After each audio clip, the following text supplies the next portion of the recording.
Bismillahirrahmanirrahim. Assalamu alaikum. This is Iqra Hafeez and you're watching DESI TV USA. Let's have a look at the news. President Joe Biden announced an agreement aimed at bolstering trade ties between the United States and Africa after years in which the continent took a backseat to other US priorities as China made inroads with investments and trade. Diagnostics and therapeutics so Africa can meet its own needs and contribute to the global supply chain.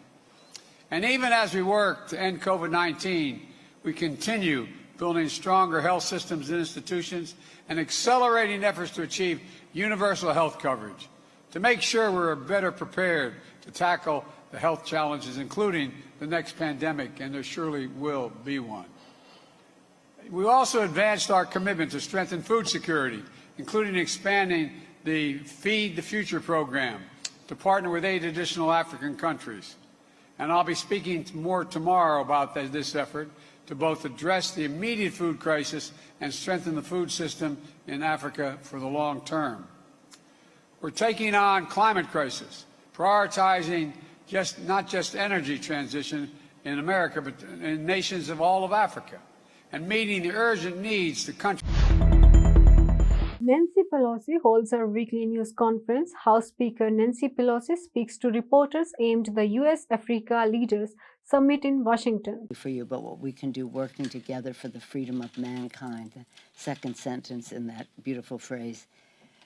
President Biden has done that beautifully, but this is of the highest priority. It's about democracy, it's about freedom, it's about self-determination. The people of Ukraine have taught us all a lesson in courage and in determination, and I think we're going to be just fine in supporting them as we go forward.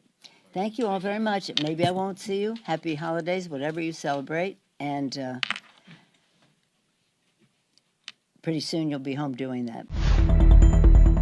Getting U.S. citizenship has become more difficult because of a new plan to change the test system in the U.S. Citizenship aspirants will have to study new material to crack the test, while the test will be based on multiple choice, in which the method of testing English proficiency will also be changed. American history, English speaking, reading and writing ability will also be the part of this test. According to American media, the new citizenship procedure will be implemented in 2024. The Russian Foreign Ministry has warned the United States that if it supplies air defense missile to Ukraine, it would be another provocative move on its part that could force Moscow to retaliate. According to the American news agency Associated Press, Russian Foreign Ministry spokeswoman Maria Zakharova said during the weekly briefing on Thursday on reports that Washington will supply Kyiv with Patriot surface-to-air missiles, saying the war in Ukraine, the United States has effectively become a part. Foreign Minister Bilawal Bhutto Zardari met with the President of the 77th session of the United Nations General Assembly, Chaba Kuroshi. The Foreign Minister thanked the UN General Assembly for passing the resolution expressing solidarity with Pakistan due to the flood disasters. The Foreign Minister and the President of the UN General Assembly discussed various topics including the effects of the climate change, water crisis, sustainable development goals. The President of the General Assembly appreciated Pakistan's successful leadership of the Group of 77 and China.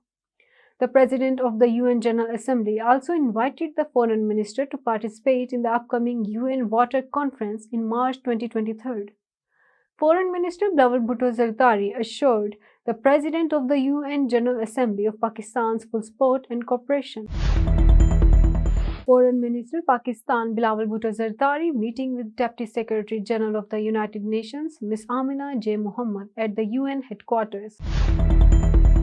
Pakistan's Ministry of Foreign Affairs has warned India that Islamabad will put the matter of New Delhi's support for terrorist attacks in Pakistan before the United Nations in the form of a dossier.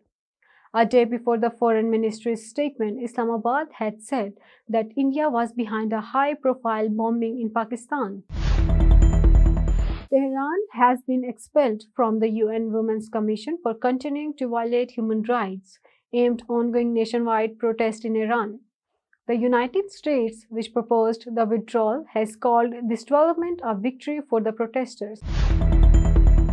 That's all for now. For more updates, keep watching DESI TV USA or visit our website desitvusa.com.